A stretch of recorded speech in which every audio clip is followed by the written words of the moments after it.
Hello friends, let us now learn about the chylothorax. Okay, in the chylothorax, as the name says, chylo is chyle, thorax is accumulation. So because of the injury or disruption of thoracic duct, there is accumulation of chyle in the thoracic cavity.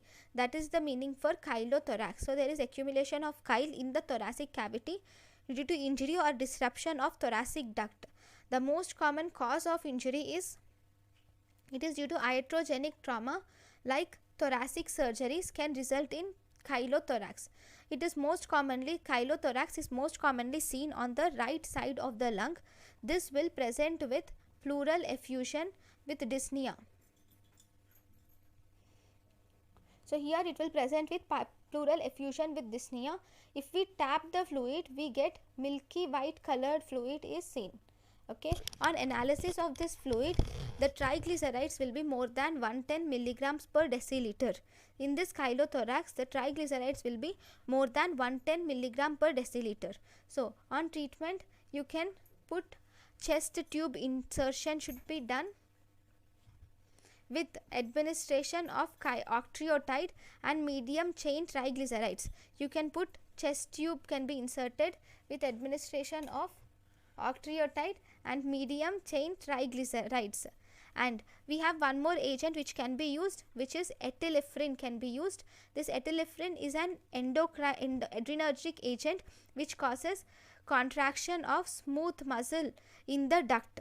If you do prolonged drainage can lead to malnutrition. So we also have prolonged drainage. Whenever there is prolonged drainage of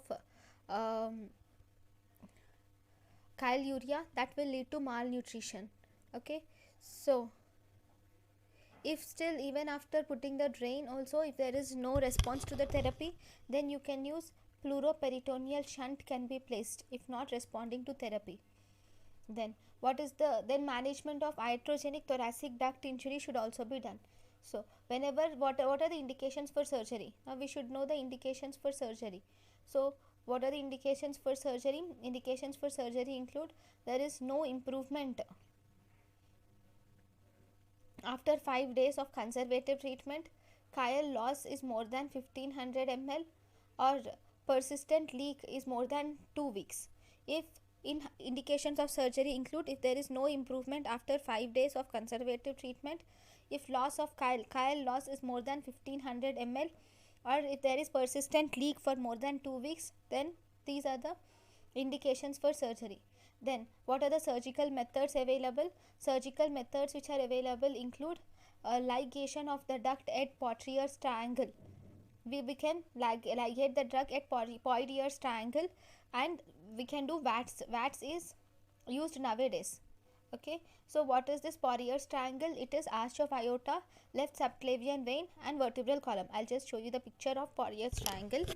So this is the Poitier's triangle, which will include the vertebral column behind, arch of aorta. So this is arch of aorta and left subclavian vein and vertebral column behind. So this triangle which you are seeing, that is Poitier's triangle. Okay, next, this is about chyluria. Thank you guys for watching chylothorax. This is about chylothorax. Thank you guys for watching my lecture. Thank you.